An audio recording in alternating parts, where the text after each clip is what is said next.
by turbulence, however, are extremely rare. According to the FAA data, about 58 people in the U.S. are hurt every year by choppy movements in the air. Turbulence is blamed for just 3 flight deaths in America since 1980. So, is this something we should be worried about, aside from everything else you worry about when you get on an airplane? Is there anything we can do besides fastening our seatbelt and saying a few prayers?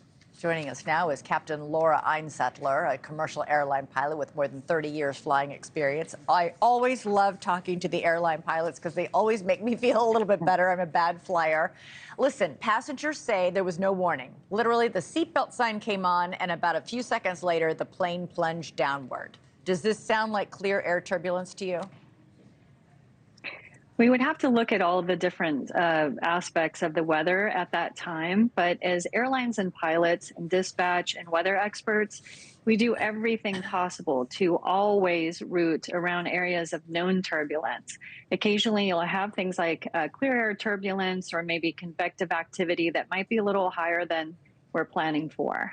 Yeah, satellite imagery actually did show a strong storm was developing nearby. Several storms were directly ahead. So what's the protocol? Do you have to ask permission, I assume, from air traffic control to, change your route or go up or down or to the side around that? There's different mitigation things that we use. That's definitely part of it, is being able to know exactly the different routes that we are on over the ocean. It's kind of like, freeways in the sky. Yeah. So there's some coordination that we can do, but other times we just go ahead and deviate around if we know. And in this case, obviously, it was something that they were not aware of in advance. Yeah, it's also worth pointing out, pilots communicate, don't they? I mean, if you encountered severe air turbulence, clear air turbulence, would you communicate to the other pilots in the area, hey, at 37,000 feet at this, point, there's some really rough air?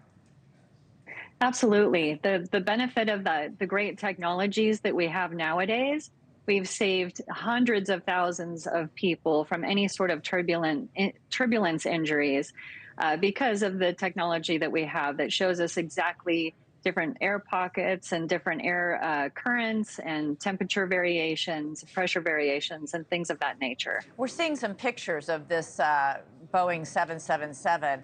It really sustained a lot of damage inside. The overhead bins were dented, oxygen compartments destroyed, the galleys were, literally covered in debris. What does that tell you about what that plane experienced? The amazing part about those airplanes, the Boeing's really built very strong aircraft. So as you can see, the aircraft itself, took this type of severe turbulence, but it's only some of the inside things, as you see there, that were damaged. The aircraft itself, strong integrity, and they were able to land safely. Right, but for everybody inside that silver tube, that was pretty, it's pretty amazing. Clear air turbulence is happening a lot more often. In fact, over the Atlantic Ocean, it's up 55%. What's happening? We can say that the weather is definitely getting stronger. The winds are faster. The convective weather that we do see is a lot larger in scale as far as altitude, but also distance-wise, in those type of convective areas. So. Like I said, with the technology, it helps us to really go around areas like that. And of course, always, everyone needs to keep their seatbelt on, even when the sign is off. Always keep your seatbelt on, but the fact is clear air turbulence means you can't see it. And it's happening a lot more often. And maybe technology, we need to develop something that can start to detect it before you're actually in it. We can detect it a lot now. So we've actually been able to prevent a lot of things. So even though we see this occasional, very extremely rare situation, we're able to avoid a lot of it. Thanks so much for watching. Go to joinnn.com to find NewsNation on your television provider. And don't forget to click the red subscribe button below to get more of NewsNation's fact-driven, unbiased coverage.